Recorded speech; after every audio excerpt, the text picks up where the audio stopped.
کا تعارف قصیدہ بردہ شریف ہے. آپ کا نام نامی اس میں گرامی محمد بن سعید اور آپ کا لقب شرف الدین اور بوسیری ہے. آپ یکم شوال المکرم 608 ہجری 7 مارچ 1313 عیسوی مصر کے قصبہ دلاس میں پیدا ہوئے. ان کا نسلی سلسلہ بربر قبیلے کی حاجہ تک پہنچتا ہے، یعنی آپ بربر قبیلے کے ساتھ تعلق رکھتے تھے. میں میر صاحب کی بات کو دہراتے ہوئے اپنی بات کو آگے لے کے چلوں گا کہ میر صاحب اکثر کہا کرتے ہیں کہ یہ ظلم و بربریت کا لفظ نہ بولا جائے، کیونکہ بربر ایک بہت بڑا قبیلہ ہے جس میں طارق بن زیاد بھی تھے، صلاح الدین ایوبی بھی تھے اور شرف الدین بوسیری بھی تھے. رواجی عہد کے مطابق علوم اسلامیہ کی تحصیل میں مشغول ہوئے. اس زمانے کا یہ رواج ہی تھا. آپ اپنی ذہانت اور استعداد سے فقط 13 برس کی عمر میں قرآن مجید کو حفظ کر لیتے ہیں. اس کے بعد باقی علوم حاصل کیے اور آپ کمال درجے کے فقیہ اور عالم بنے. آپ اپنے زمانے میں ریاضی دان بھی تھے. امام بصیری رحمۃ اللہ تعالی علوم دینیہ کی فراغت کے بعد فکر معاش میں عمرا کا توسل اختیار کرتے ہیں، یعنی وڈیروں کے ہاں آپ ملازمت کرتے ہیں. ارباب اقتدار کے ہاں خطاط اور بعد ازاں کاتب کی حیثیت سے ملازم رہے. ان افراد میں سب سے زیادہ جو خصوصیات کے حامل تھے اور آپ جن کے سب سے زیادہ قریب تھے، ان کا نام وزیر زین الدین یعقوب بن زبیر تھا. بصیری کی اس ملازمت میں آپ نے متعدد قصیدے لکھے، مختلف درباروں سے منسلک رہے. خود کہتے ہیں کہ خدمتہ بمدیح استقیل بہ ذنوب عمر مضى فی الشعر والخدم، کہ میں نے اپنی عمر عزیز کا بیشتر حصہ دربارداری میں گزار دیا اور گناہوں میں اپنے آپ کو مشغول کیے رکھا. پھر خیال آتا ہے کہ نعت میں کیوں نہ اپنے آپ کو لایا جائے، نعت کیوں نہ لکھی جائے. عمر بھر کے یہ جو میں نے گناہ کر لیے ہیں ان کی معافی کرواؤں، اپنے آپ سے ان گناہوں کا ازالہ کرواؤں اور بارگاہ رسالت مآب صلی اللہ علیہ وآلہ وسلم میں کوئی نعت لکھی جائے. اب امام بصیری آپ بہت کمال درجے کے عالم بھی تھے. آپ عالم اور فقیہ ہونے کی وجہ سے اپنے اندر ایک نفاست رکھتے تھے. گو کہ آپ نے زندگی بھر درباریوں کے ساتھ گزاری، لیکن آپ کو اس زمانے کے سلسلہ علیہ شاذلیہ صدیقیہ کے ایک کامل ولی ملے جو اپنے زمانے کے بہت عظیم عالم بھی ہیں، امام بھی ہیں، ولی کامل بھی ہیں. حضرت ابو العباس احمد المرسی رحمت اللہ تعالی آپ کے ساتھ آپ کی نسبت جڑ جاتی ہے، اور یہ جو نسبت تھی اس نسبت نے حضرت امام بصیری کی زندگی کو بدل دیا. یہاں تک کہ درباروں میں رہنے والا بڑے تم تراک کا یہ شاعر، عظیم مورخ، عظیم ریاضی دان، علم بدی، علم ادب، علم بیان، صرف النحو کا ماہر، فن خطاطی کا ماہر، شعر گوئی میں کوئی اپنا ثانی نہیں رکھتا تھا. یہ بصیری جب ابو العباس مرسی کے دامن سے وابستہ ہوتا ہے تو پھر زندگی کو جھکا دیتا ہے، سر کو جھکا دیتا ہے، اور آج بھی حضرت ابو العباس مرسی کے قدموں میں آپ دفن ہیں. آپ نے علم حدیث، سیر و مغازی کے علاوہ علم کلام میں بھی منتہیانہ صلاحیت تک کام کیا. یعنی یہ کوئی عام بندے نہیں تھے. علم حدیث میں بھی کمال تھا، علم سیرت میں بھی کمال تھا، علم مغازی میں بھی آپ اپنا کمال رکھتے تھے. اسی کے ساتھ ساتھ علم کلام میں بھی یعنی فلسفی میں بھی اپنا ثانی کوئی نہیں رکھتے تھے۔ ان علوم کے علاوہ جیسے میں نے ذکر کیا کہ آپ علم ادب میں، بدیع میں، بیان میں، صرف النحو میں ماہر تھے، فن خطاطی میں بھی اپنا کوئی ثانی نہ رکھتے تھے، شعر گوئی کا شوق بالکل ابتدائی عمر سے تھا، اور یہ زندگی کی مختلف منازل کے ساتھ طے کرتا چلا جاتا ہے، اور آپ صاحب دیوان شاعر ہوتے ہیں۔ حضرت امام بوصیری رحمت اللہ تعالیٰ کا دیوان بوصیری کے نام سے شائع ہوا۔ آپ قادر الکلام شاعر تھے، اور یہ زمانہ آپ کے قادر الکلام شاعر ہونے کا آج تک معترف ہے۔ امام جلال الدین سیوطی، علامہ ابن حماد حنبلی، ابن شاکر قبطی، پطرس وقانی صاحب ادباء العرب اور امام بوصیری کے شاگرد علامہ ابن سید الناس نے آپ کی اعلیٰ شاعرانہ حیثیت کا بڑا فراخ دلی سے اعتراف کیا ہے۔ ایون مستشرقین میں سے بھی نکلسن کو بوصیری کی جلالت شان کا قائل ہونا پڑا۔ امام بوصیری کے تلامذہ میں ابو حبان معمری ارنامی، یہ 745 ہجری میں ان کا وصال ہوا ہے، اور ابن سید الناس اور محقق حزہ بن سماع ایسے لوگ امام بوصیری کی علمی حیثیت کا اندازہ ہوتا ہے، اور یہی سبب ہے کہ 7ویں صدی ہجری کے علماء میں امام بوصیری کو کمال درجے کا مقام حاصل ہے۔ حافظ فتح الدین ابن سید الناس کہتے ہیں کہ آپ کی نظم میں جزا اور اوراق سے فصاحت و بلاغت کے اعتبار سے، یعنی جزا اور اوراق یہ شاعر ہیں اس زمانے کے، فصاحت و بلاغت کے اعتبار سے زیادہ فائق و افضل تھے، یعنی آپ نظم کے میدان میں ان لوگوں سے بھی بڑے شاعر تھے۔ تاریخ دان یہ کہتے ہیں کہ آپ بہت دین وزیر کے ہم عصر تھے، جو 581 ہجری بمقام وادی نخلہ میں پیدا ہوئے، اور 656 ہجری میں ان کا وصال ہوا، اور ان دونوں کے شاعرانہ کلام میں بہت مشابہت پائی جاتی ہے۔ ہم عصر ہونے کے لیے یہ تشریح ضروری ہے کہ امام بوصیری کا جب تولد ہوا تو اس وقت بہاؤالدین کی عمر 27 سال کی تھی، اور امام بوصیری بہاؤالدین وزیر کی وفات کے بعد 40 سال تک زندہ رہے۔ تو یہ آپ کی شاعری کا جو مقام ہے وہ بڑا بلند پایا ہے۔ امام بوصیری رحمت اللہ تعالی کا ایک خاص کمال یہ بھی ہے کہ آپ صاحب قصیدہ بردہ ہیں، اور آپ نے بادشاہوں کے قصائد لکھتے لکھتے جب اس طرف دھیان دیا تو امام بوصیری خود فرماتے ہیں کہ اس قصیدہ کی نسبت ناظم رحمہ اللہ کی جو روایت آپ تک تواتر کے ساتھ پہنچتی ہے وہ یہ ہے کہ آپ ایک دن بادشاہ وقت کے حضور سے واپس آ رہے تھے کہ راستے میں شیخ ابو الرجا رحمہ اللہ تعالی، جو ناظم علیہ الرحمہ کے دوست اور ایک صالح متقی اور کتب وقت تھے، مل گئے۔ انہوں نے پوچھا کہ کیا آج رات خواب میں آپ رسول اللہ صلی اللہ علیہ وسلم کی زیارت سے مشرف ہوئے ہیں؟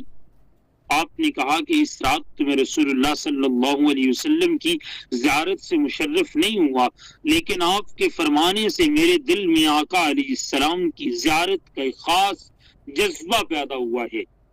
ناظم علیہ الرحمہ فرماتے ہیں کہ میں گھر آ کر سو گیا تو خواب میں مجھے رسول پاک صلی اللہ علیہ وسلم کی زیارت ہوئی۔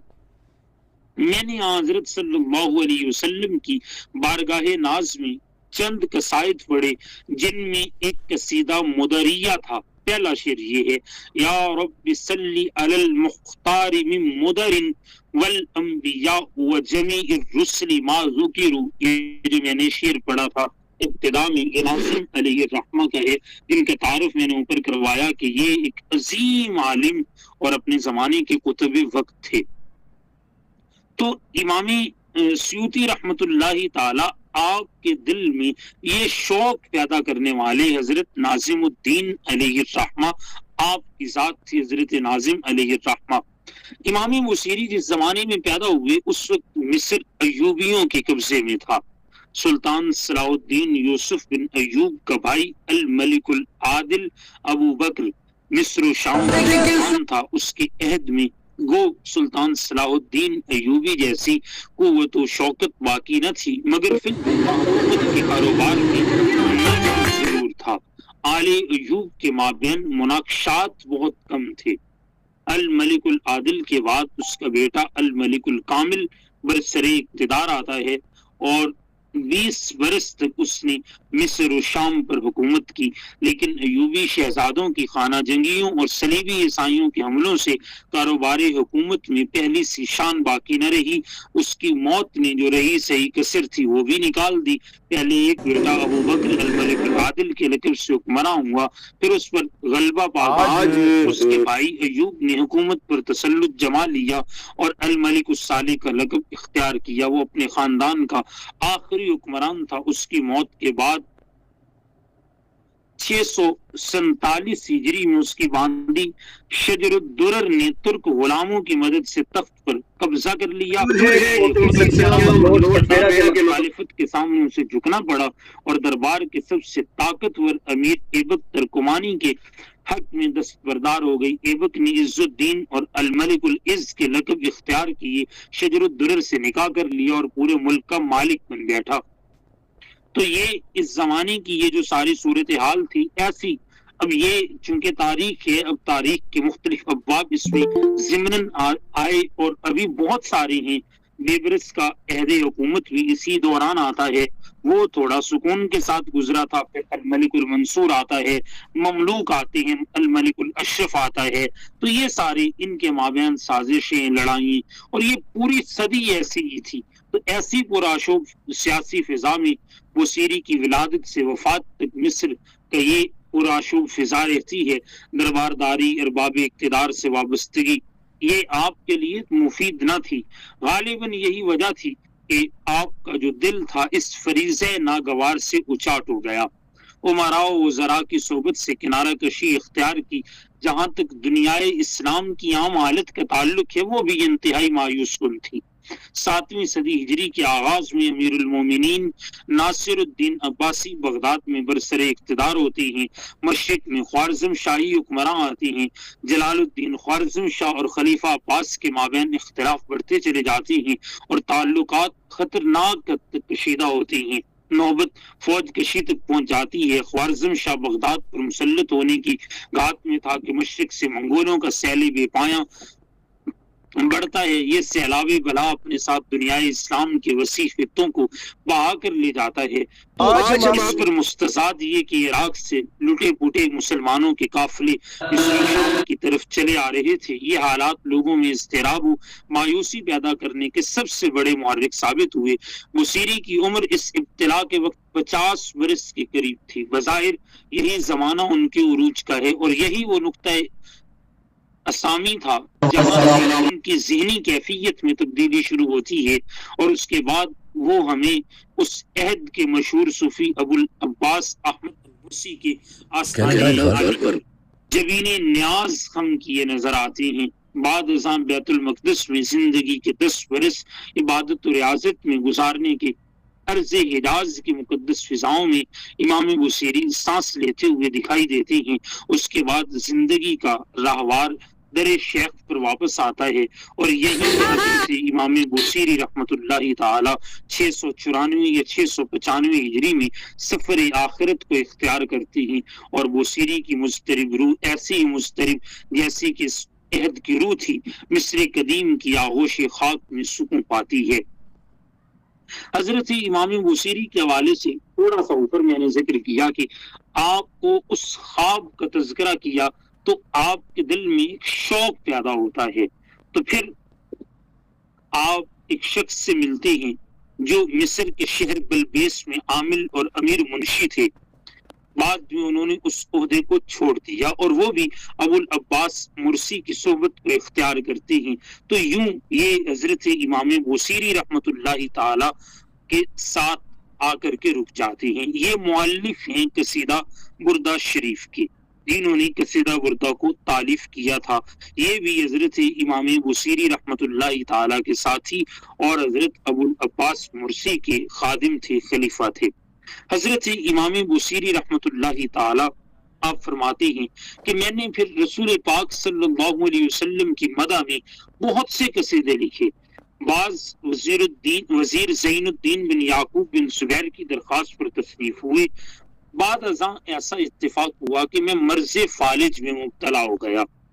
اس سے میرا نصف بدن بیکار ہو گیا. اطباء نے معالجہ میں بہت تدبیریں کی مگر کوئی تدبیر کارگر نہ ہوئی. آخر کار جی میں آیا کہ آقا علیہ السلام کی مدح میں ایک اور قصیدہ لکھوں. چنانچہ بیماری ہی میں یہ قصیدہ تیار کیا. اسی رات کو کئی بار پڑھا اور بتوسل رسول کریم صلی اللہ علیہ وسلم بارگاہ باری تعالیٰ میں دعا کی اور سو گیا.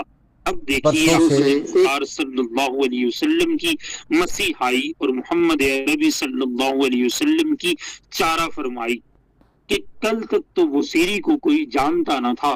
بادشاہوں کے دربار میں ایک دنیا دار شاعر کی حیثیت تھی. پھر ناظم الدین نے کہا کہ تجھے حضور کی زیارت ہوئی یا نہیں ہوئی؟ شوق بھی نہ تھا. پھر ایک شوق پیدا ہوتا ہے, حضور کی نعت لکھنے کا سلسلہ شروع کر دیتے ہیں. تو اس رات ایک قصیدہ بردا پڑھتے ہوئے آپ کی آنکھ لگ جاتی ہے تو خواب میں میرے آقا کی زیارت ہوتی ہے. آپ اپنا دست شفا امام بصیری کے مفلوج بدن پہ رکھتے ہیں اور اپنی بردہ عطا فرماتے ہیں. بردہ چادر کو کہا جاتا ہے. آنکھ کھلتی ہے تو امام بصیری کہتے ہیں کیا دیکھتا ہوں میں بالکل صحیح تندرست اور چاق و چوبند ہوں. فرماتی ہیں میں نے اس قصیدے کا کسی سے تذکرہ نہ کیا تھا مگر جب صبح کو اٹھ کر گھر سے نکلا تو راستے میں ایک درویش نے مجھ سے کہا کہ وہ قصیدہ تو مجھے عنایت کیجیے جو تم نے آقا علیہ السلام کی مدح میں لکھا ہے. جواب دیا کہ آقا علیہ السلام کی مدح میں تو میں نے بہت سے قصیدے لکھے, آپ کس قصیدے کی بات کر رہے ہیں؟ تو وہ کہنے لگے کہ وہ جو تم نے بحالت مرض لکھا ہے اور جس کی ابتدا من تذکر جیران بذی سلم سے ہوتی ہے. اور یہ فرمایا کہ خدا کی قسم رات کو یہی قصیدہ میں نے دربار نبوی صلی اللہ علیہ وسلم میں سنا ہے. جب یہ پڑھا جا رہا تھا آقا علیہ السلام اس کو سن سن کر جھوم رہے تھے, گویا کہ باد نسیم کے جھونکے سے میوہ دار درخت کی شاخیں جھوما کرتی ہیں. آقا علیہ السلام نے اس کو پسند فرمایا, پڑھنے والے کو اپنی بردہ مبارک عطا فرمائی. یہ سن کر میں نے اس درویش کو یہ قصیدہ دے دیا. اس نے لوگوں سے ذکر کر دیا یہاں تک کہ ملک ظاہر شاہ جو اس وقت بادشاہ تھے مصر کے, انہوں نے وزیر بہاؤالدین علی معروف ابن حنا مصری ان کو یہ خبر جا کر کے دی اور اس نے میری طرف پیغام بھیجا اور اس قصیدے کو منگوایا اور قسم کھائی کہ میں اس قصیدے کو کھڑا ہو کر سر برہنہ و پا برہنہ سنا کروں گا, یعنی ننگے سر اور ننگے پاؤں سنا کروں گا. چنانچہ وزیر موصوف اور اس کے گھر والے سے بڑی رغبت و محبت سے سنا کرتے تھے. سعد الدین فاروقی جو زمانے کا بڑا فصیح و بلیغ شاعر تھا, عارضہ رمد سے تقریباً اندھا ہو گیا تھا. رمد کہتے ہیں آنکھ کی ایک ایسی بیماری جس سے آنکھیں سرخ ہو جاتی ہیں. تو اس نے خواب میں دیکھا کہ کوئی اسے کہہ رہا ہے کہ تم وزیر بہاؤالدین کے پاس جاؤ, اس سے بردہ لے کر اپنی آنکھوں پر رکھو, باذن الہی تم کو آرام ہو جائے گا. وہ وزیر موصوف کی خدمت میں آتا ہے اور اسے اپنا خواب سناتا ہے. تو وزیر نے کہا کہ میرے پاس حضور کی بردہ مبارک نہیں. پھر کچھ دیر سوچ کر کے کہا کہ شاید اس سے مراد امام بصیری کا قصیدہ بردہ ہے. قصیدہ بردہ کا نسخہ نکالا, اس کے حوالے کیا تو سعد الدین نے اسے اپنی آنکھوں پر رکھا. فوراً اللہ نے اس کو شفا عطا کی. فوات الوفیات علامہ محمد بن شاکر بن احمد الکتبی, یہ 764 ہجری کی ہیں, انہوں نے یہ قصیدہ لکھا ہے. حضرت حسان بن ثابت رضی اللہ تعالیٰ عنہ سے لے کر کے امام بصیری رحمت اللہ تعالیٰ کے قصیدہ بردہ کے زمانے تک ہزاروں قصائد لکھے گئے. حضور علیہ السلام کے محاسن سے پر ہیں, مگر امام بصیری کے قصیدہ بردہ کو جس خاص شفقت سے نوازا گیا وہ آپ کا ہی حصہ ہے. اس قصیدہ کو آقا علیہ السلام نے صاحب قصیدہ کی زبانی خواب میں سنا، چادر انعام نے بخشی، بدنی اور روحانی بیماریوں سے نجات دی، اور پھر سب سے بڑھ کر اپنے نعت خوانوں میں منفرد اور ممتاز مقام بخشا۔ رسالت کا وہ کون سا پروانہ ہے جو بوسیری کی زبان سے کہا ہوا قصیدہ نہیں پڑھتا؟ آپ دیکھیے آج بھی عرب میں، عجم میں، زمانے بھر میں یہ قصیدہ بہت معروف ہے۔ ناقدین نے اس قصیدہ عالیہ کی ادبی خوبیوں اور بعض مخصوص صنعتوں کو تفصیل سے بیان کیا ہے۔ قصیدہ بردہ کو امام بوسیری نے 10 فصلوں میں تقسیم کیا ہے۔ ہر فصل میں سرکار عالم صلی اللہ علیہ وسلم کے محاسن و محامد کو انوکھے انداز میں بیان کیا گیا۔ حقیقت یہ ہے کہ عاشقان رسالت مآب کے لیے قابل قدر سامان جمع کر دیا گیا ہے۔ آپ کی ولادت پاک سے لے کر کے وصال مبارک تک آپ کی زندگی کے تمام پہلوؤں کو بڑی محبت سے امام بوسیری بیان کرتے ہیں۔ 162 شعروں کا یہ قصیدہ مرصع اہل دل کی روحانی غذا بنا ہوا ہے۔ ابتدائی کار سے لے کر آج تک اس کی مقبولیت کا یہ عالم ہے کہ اس سے بے شمار روحانی فوائد حاصل کیے جاتے ہیں، فیضان کی بارشیں ہوتی ہیں، وظیفہ جان کر پڑھا جاتا ہے، مقدس عبادت گاہوں کے در و دیوار اس کے اشعار سے مزین رہے۔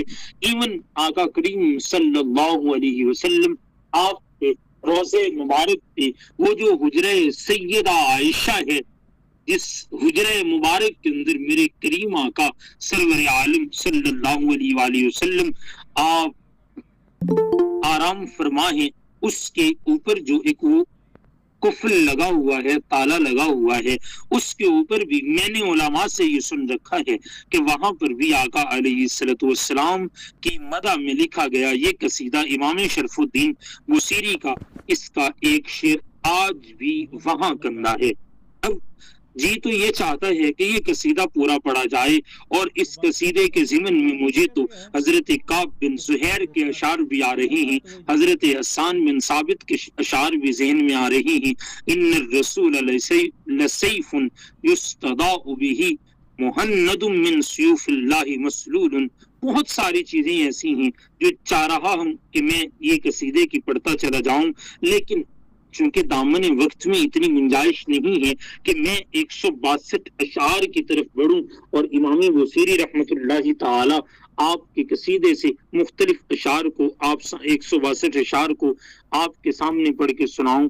بس امام بوسیری رحمۃ اللہ تعالی آپ کے اس قصیدے کے 2-4 اشعار جو مجھے سب سے زیادہ پسند ہیں ان کو میں آپ کی سماعتوں کے حوالے کرتا ہوں، اور آپ دیکھیے گا کہ امام بوسیری رحمۃ اللہ تعالی نے کس خوبصورتی کے ساتھ آقا کریم صلی اللہ علیہ وآلہ وسلم آپ کی شان کو بیان کیا ہے۔ حضرت امام بوسیری ان اشعار میں آپ فرماتے ہیں، یہ فصل خامس کا پہلا شعر ہے، فرماتے ہیں جاءت لدعوته الاشجار ساجدۃ تمشی الیہ علی ساکم بلا قدم، کہ کیا شان ہے اس نبی آخر الزمان کی کہ آپ کے بلانے پر تو درخت بھی سجدہ ریز ہو کر پنڈلیوں کے بل۔ اب یہاں پہ کیا خوب انداز ہے۔ اب جہاز میں اشجار کی بات کر رہا ہوں، درختوں کی بات کر رہا ہوں، تو درختوں کی پنڈلیاں یعنی ان کے تنے، وہ اپنے تنوں کے بل بغیر قدموں کے چلتے ہوئے آپ کی خدمت میں آ جاتے ہیں۔ کأنما سطرت سطر لما کتبت فروعها من بدیع الخط فی اللقم، فرماتے ہیں کہ یوں لگ رہا تھا کہ ان درختوں کی شاخوں نے راستے میں انوکھی خطاطی کرتے ہوئے حضور علیہ الصلوۃ والسلام کے کمالات لکھتے لکھتے سطروں کی سطریں ہی لکھ ڈالی۔ پھر فرماتے ہیں کہ مثل الغمامۃ انا سار سائرۃ تقیہ حروتیس الحجیر حمی، کہ بدلی کے مانند ایک سائبان تھا جو آقا علیہ الصلوۃ والسلام پہ سایہ فگن رہتا، جہاں میرے آقا جاتے وہ ساتھ چلتا، جو آپ کو دوپہر کی تپش والی دھوپ سے بچاتا جو کہ شدید گرم ہوا کرتی۔ پھر حضرت امام بوسیری رحمت اللہ تعالی آپ آگے تھوڑا آگے بڑھتے ہیں، میں ان میں سے مختلف اشعار کو چونکہ سنانے لگا ہوں اور آپ کو ان کا ترجمہ کر کے بتا رہا ہوں، تو آپ ایک مقام پہ جا کر کے فرماتے ہیں کہ باقی جتنے نبی آئے اللہ نے تمام کو بڑی شانیں دی ہیں، بڑے مقامات عطا کیے ہیں، بڑے عزت والے رسول آئے ہیں، لیکن آقا کریم صلی اللہ علیہ وآلہ وسلم آپ کا مقام اور آپ کی شان تو سب سے جدا ہے، اور وہ کیسی ذات ہے، وہ کیسی شخصیت ہے کہ باقی انبیاء کو دعوت بعض علاقوں کے لیے، بعض لوگوں تک کے لیے محدود دعوت کی اجازت دی گئی، وہ جتنے تھے وہ بعض لوگوں تک ہی محدود تھے، لیکن آقا علیہ الصلوۃ والسلام آپ کی شان تو ورا الورا ہے۔ فرماتے ہیں فَهُوَ الَّذِي تَمَّ مَعْنَاهُ وَصُورَتُهُ ثُمَّ اصْطَفَاهُ حَبِيبًا بَارِئُ النَّسَمِ، کہ آپ صلی اللہ علیہ وسلم کی ذات اقدس تو وہ کمال والی ہے کہ جن کے مانوی اور ظاہری کمالات پائے تکمیل کو پہنچے ہوئے ہیں، مانوی یعنی باطنی اور ظاہری کمالات پائے تکمیل کو پہنچے ہوئے ہیں۔ ثم اصطفاہ حبیبا بارئ النسم، پھر آپ کو خدا نے محبوب بنا کر ساری کائنات میں سے اپنے لیے چن لیا، یعنی پہلے آپ کو کمالات ظاہری اور کمالات باطنی کے کمال درجے پہ فائز کیا، جب یہ ساری شانیں عطا کر دیں، ثم اصطفاہ حبیبا بارئ النسم، پھر آپ کو اپنا محبوب بنا کر ساری کائنات میں سے اپنے لیے منتخب کر لیا، اور جب حبیب کو یہ انتخاب عطا کر دیا، یعنی آپ کو منتخب کر لیا، تو پھر امام بوصیری کی محبت دیکھیے، فرماتے ہیں منزہ ان شریک فی محاسنہ غیر منقسم، آپ اپنی خوبیوں میں کسی بھی شریک سے مبرہ ہیں، یعنی آپ اپنے کمالات میں زمانے بھر سے جدا ہیں، آپ جیسا پوری کائنات میں کوئی نہیں، فجوہر الحسن فی غیر منقسم، آپ جیسا کوئی نہیں، چنانچہ آپ کی ذات میں موجود جوہر حسن ناقابل تقسیم ہے، یعنی یہاں پہ صفت کمال یہ ہے کہ آپ کا حسن ہے ہی ناقابل تقسیم، آپ جیسا تو حسین ہی کوئی نہیں۔ پھر دیکھیے فرماتے ہیں دعمت دعت النصارى فی نبیہم، چھوڑ دو آپ علیہ السلام کے بارے میں وہ دعویٰ جو کہ نصرانیوں نے اپنے نبی کے بارے میں کیا تھا، ہم یہاں پہ عقیدہ دے گئے کہ نصرانیوں نے اپنے نبی کو خدا بنایا تھا، تم مت بنانا۔ یہ ایک عالم کی شان ہے کہ وہ شاعری کے ذریعے سے ادب بھی سکھاتا ہے، تہذیب بھی سکھاتا ہے، ایمان بھی سکھاتا ہے، عقیدہ بھی سکھاتا ہے۔ فرماتے ہیں دعمت دعت النصارى فی نبیہم، میں تمہیں یہ بتا رہا ہوں کہ رسول تمام زمانے سے جدا ہے، لیکن کہیں ایسا نہ ہو جائے کہ تم میرے رسول صلی اللہ علیہ وسلم کو نصرانیوں کی طرح، عیسائیوں کی طرح اگر خدا کا بیٹا بنا لو، نہیں ایسا نہ کیجئے گا۔ وَحْكُمْ بِمَا شِئْتَ مَدْحًا فِيهِ وَاحْتَكِمِ، یعنی خدائی کا اور علاوہ ازیں جو تمہارا جی چاہے آپ صلی اللہ علیہ وسلم کے بارے میں تعریف کرتے ہوئے کہہ سکتے ہو تو پورے یقین کے ساتھ کہو، یعنی خدا نہیں بنانا، خدا کا بیٹا نہیں بنانا، اور خدا کے علاوہ جتنی خوبیاں اور کمال اس کائنات میں ہیں، خدائی کے علاوہ جتنی صفات اور کمالات اس کائنات میں ہیں، وہ سارے میرے رسول کے اندر موجود ہیں۔ تعریف میں جو تمہارا جی چاہے کہتے چلے جاؤ، لیکن بس خدا مت بنانا، خدا کا بیٹا مت بنانا۔ پھر فرمایا وَانْسُبْ إِلَىٰ ذَاتِهِ مَا شِئْتَ مِنْ شَرَفٍ وَانْسُبْ إِلَىٰ قَدْرِهِ مَا شِئْتَ مِنْ عِظَمٍ، اور تم ان کی ذات کی طرف منسوب کر سکتے ہو جو بھی شرف و فضیلت چاہو، اسی طرح تمہیں اجازت ہے ساری تعریفیں، ساری شانیں آقا علیہ السلام کی طرف منسوب کر سکتے ہو۔ غور کیجئے گا ان دو اشعار پہ، میں نے یہ تمہید ان دو شعروں کے لیے باندھی تھی۔ فرماتے ہیں سنو فَإِنَّ فَضْلَ رَسُولِ اللَّهِ لَيْسَ لَهُ حَدٌّ فَيُعْرِبُ عَنْهُ نَاطِقٌ بِفَمِهِ، اور زمانے والو فَإِنَّ فَضْلَ رَسُولِ اللَّهِ لَيْسَ لَهُ حَدٌّ، میرے رسول صلی اللہ علیہ وسلم کے فضل و کمال کی کوئی حد نہیں ہے۔ یہاں فضل و کمال حد سے بھی ورا ہے. آپ کی شان، آپ کی عظمت، آپ کا مقام، آپ کا مرتبہ، آپ کا رتبہ وہ وراء الورا ہے، وہاں کوئی حد کا تصور ہی نہیں ہو سکتا. فَيُعْرِبُ عَنْهُ نَاطِقٌ بِفَمِهِ، لوگوں تمہاری زبان جو ہے وہ جہاں تک چاہے بیان کرتی چلی جائے، زبان کے بیان کی حد ہو سکتی ہے مصطفیٰ کے کمال کی، مصطفیٰ کریم کے فضل و کمال کی، آپ کی شان و عظمت کی کوئی حد نہیں ہو سکتی. اور آگے فرماتے ہیں لو ناسبت قدرہ آیاتہ اذا یسمہ حین یدعا دار سر دممی، اگر آپ علیہ السلام کی قدر و منزلت کے مطابق آپ کے معجزات بھی اسی طرح بیان کیے جاتے تو سنو، یسمہ حین یدعا دار سر دممی، تو آپ کا فقط نام رامی پکارا جاتا اور مردہ ہڈیاں زندہ ہو جایا کرتی. یعنی یہ میرے آقا کے کمال ہے، یہ آپ کے فضل و کمال اور آپ کی شان ہے کہ نام محمد میں اللہ نے یہ شان رکھی ہے کہ آپ صلی اللہ علیہ وسلم آپ کا نامی لیا جاتا. یسمہ حین یدعا دار سر رممی، مردہ ہڈیوں میں بھی اللہ جان ڈال دیتا. لم یمتحنا بما تعی العقول به حرصا علینا فلم نرتب ولم نہمی، آپ نے ہمیں آزمائش میں نہیں ڈالا، ایسے آکام دیے کہ جن کو ایسے آکام ہمیں نہ دیے کہ جو ہماری عقلوں سے باہر ہوں. بس آپ کی یہ شفقت تھی، چنانچہ ہم نہ شک میں پڑے نہ ہی ہم پریشان ہوئے. آئل ورا فہم معناہ فلیس یرا للقرب والبعد فیہ غیر منفہم، کالشمس تظہر للعینین من بعد صغیرۃ وتکل الطرف من اممی، وکیف یدرک فی الدنیا حقیقتہ قوم نیام تسلوا عنہ بالحلم.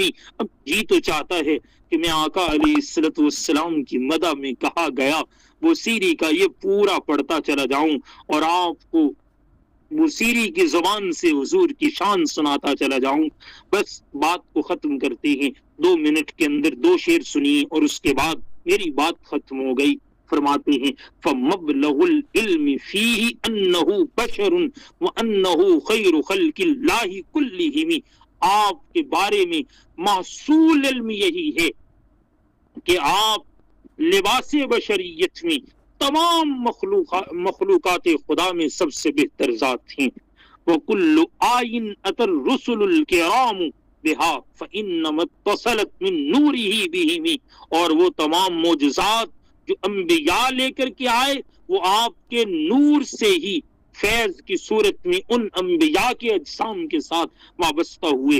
فَإِنَّهُ شَمْسُ فَضْلٍ هُمْ كَوَاكِبُهَا يُظْهِرْنَ أَنْوَارَهَا لِلنَّاسِ فِي الظُّلَمِ، کیونکہ آپ خورشید فضیلت ہیں اور تمام انبیاء ستارے ہیں جو اسی خورشید تاباں سے روشنی لے کر لوگوں کو تاریخ اپنی روشنیاں دکھاتے ہیں، راہ ہدایت دکھاتے ہیں. امام بوسیری رحمت اللہ تعالیٰ کی زبان مبارک سے اگر یہ اشعار سلسلہ چلتا رہا تو بات بہت طویل ہو جائے گی. اللہ کی حضور التجا ہے کہ جس طرح بوسیری نے میرے کریم آقا کی دعا کی ہے اور پھر جیسے میرے رب نے آپ کی لکھی ہوئی اس مدح کو زمانے میں عام کیا ہے اور زمانے کی زبان کو بنا دی ہے کہ آج بھی 10 لہجوں میں قصیدہ بردہ شریف زمانے بھر میں پڑھا جاتا ہے. آپ کے مبارک پاک کو ہر جمعرات کے دن، ہر جمعہ کے دن قصیدہ بردہ شریف کی مجلس ہوتی ہے اور آقا علیہ السلام کا ذکر خیر کیا جاتا ہے. ہم اسی طرح چاہتے ہیں کہ مولا تیرے رسول کی مدد کی تھی، تیرے رسول کی شان کی تھی، تیرے رسول صلی اللہ علیہ وسلم کی ذات لکھی تھی، تیرے رسول کے ذکر کو عام کر دے.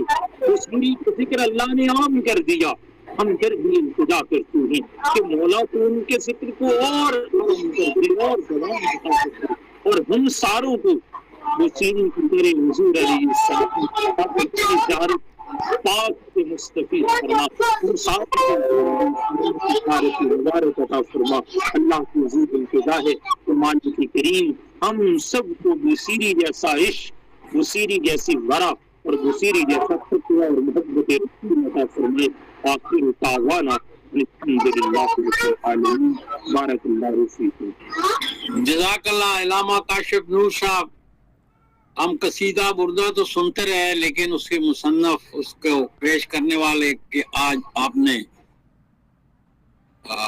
مصری صاحب کا ذکر کر کے ہمارے علم میں اضافہ کیا.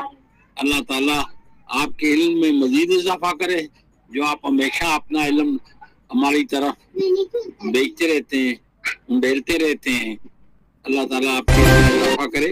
اب پروگرام کے اگلے حصے کی طرف بڑھتے ہیں. تبصرے اور سوالات کی طرف جاتا ہوں. ڈاکٹر ساجد خان قانی صاحب نے ہاتھ کا نشان مارا. جی ڈاکٹر صاحب. بہت شکریہ جی, بہت شاندار خطاب تھا. بہت ساری نئی چیزیں سامنے آئیں اور جو چیز میں نے محسوس کی وہ صرف علمی خطاب نہیں تھا, جذباتی خطاب بھی ساتھ تھا. تو علامہ صاحب خود بھی ساتھ شریک تھے, صرف ابلاغ نہیں تھا بلکہ خوب اور عشق بھی ساتھ تھا. ماشاءاللہ اللہ تعالیٰ ہمیں بھی یہ چیز عطا کرے. ایک سوال ہے کہ جو اشعار آپ صلی اللہ علیہ وسلم کی شان میں کہے جائیں وہ تو نعت کہلاتے ہیں, تو پھر اس کو قصیدہ کیوں کہا گیا؟ جو شعری لٹریچر ہے اس میں اس کو تو نعت کہا جاتا ہے. اور میر صاحب سارے خطاب کے دوران آپ کا مائک چلتا رہا جس سے کافی ڈسٹربینس ہوتی رہی. آپ سے گزارش ہے کہ گفتگو کر کے مائک بند کر دیا کریں تو مہربانی ہوگی. نہیں, مائک ہمیشہ بند کرتا ہوں. میں نے تو ہمیشہ بند کیا, ابھی کھولا. آپ کہاں تھے؟ پروگرام میں تھے. آپ سے گزارش ہے, میں نے تو ابھی جب انہوں نے اپنا خطاب ختم کیا تو حاضر ذہن ہو کے میرے ذہن میں ہے کہ میں نے مائک کھولا. آپ پتہ نہیں پروگرام میں ہیں یا نہیں ہے. نہیں, میں پروگرام میں ہوں اور پہلے سے کھلا ہوا تھا, بچوں کی آوازیں آ رہی. میں جو عرض کر رہا ہوں میں نے بند کیا ہوا تھا. آپ اس کو مانے نا, بچوں کو نہیں, میری مانے. جی جی حضور, ہم نے مان لی. اللہ آپ کو سلامت رکھے حضور. یہ جو ڈاکٹر صاحب کے سوال کے ساتھ آگے یہ قصیدہ اور بردہ بھی, یہ بھی تھوڑی سی تشریح فرما دیں. جی جی جی جی میں نے خیر بردہ کی میرے سے وضاحت کی تھی کہ بردہ تو چادر کو کہا جاتا ہے. آقا علیہ السلام نے امام بصیری کو چادر عطا فرمائی تھی تو اس نسبت سے اس کو قصیدہ بردہ کہا گیا. بنیادی طور پہ قصیدہ قصد سے بنا ہے جس میں ارادہ کا معنی پایا جاتا ہے. شاعر جب کسی خاص موضوع پر اظہار خیال کا ارادہ کرتا ہے نا تو اسے قصیدہ کہتے ہیں. تو آپ نے چونکہ خاصتاً آقا علیہ السلام کی پوری سیرت کو, آپ کے کمالات کے ساتھ ساتھ آپ کے احکام کو, عقائد کو, ساری چیزوں کو یہاں پہ جمع کیا. اب اس کی ہر 10 فصلوں کا الگ الگ سے تعارف ہوتا اور اس پہ ایک گفتگو کی جاتی اور پھر اس میں سے چیدہ چیدہ میں چند اشعار اگر پیش کر سکتا تو میں اس کی وضاحت کرتا کہ آپ نے ابتدا سے لے کر انتہا تک اور پھر آخر میں جس انداز سے دعائیہ اشعار کو امام بصیری نے پرویا اور اس میں تمام صحابہ کرام کی عقیدت, اہل بیت اطہار کی محبت جھلکتی ہوئی نظر آتی ہے. تو اس ساری صنف کے لیے پھر قصیدے کا لفظ زیادہ موزوں تھا, تو اس لیے امام آقا حضور کی ایک دعا ہے صلی اللہ تعالی علیہ وآلہ بارک وسلم, تو اس کو وہ چیز مل جاتی ہے جو حضرت علامہ اقبال کو ملی. وہ میں سے ہم ہو جاتا ہے, اور جب ہم ہو جاتا ہے تو پھر میر صاحب پھر بردہ ہی ملتا ہے, اور کوئی چیز اگر ہو وہ بھی مل جاتی ہے. بہت شکریہ, سلامت رہیے. شکریہ ڈاکٹر فرید خان صاحب. آگے بڑھتے ہیں اور ڈاکٹر یاسر حسین ستی الخیری صاحب ہمارے پروگرام کے منتظم, میں ان سے درخواست کروں گا کہ وہ اپنا انپٹ دیں. جی ڈاکٹر فرید صاحب ہاتھ کا نشان مٹا دیں. بہت شکریہ جی میر صاحب.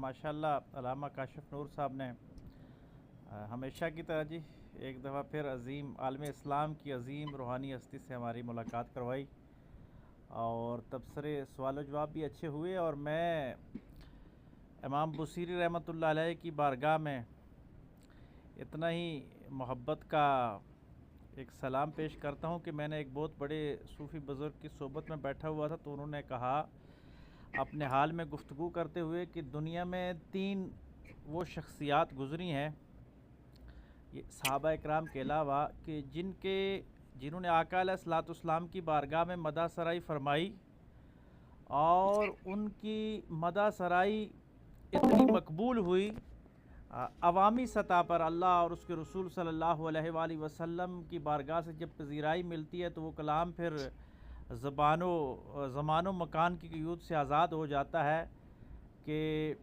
لوگ زبان نہیں بھی سمجھتے تو پھر بھی وہ اس کو پڑھتے ہیں۔ جس طرح مولا اصلی کا تذکرہ ہوا تو قصیدہ بردہ شریف ہمارے بر صغیر پاک و ہند کو دیکھ لیں یا افریقہ وغیرہ جہاں عربی نہیں، عام لوگ تو علماء تو چلو سمجھتے ہیں عربی کو، لیکن عوام بھی بڑی خوبصورتی کے ساتھ اس قصیدہ بردہ شریف کو پڑھتی ہے۔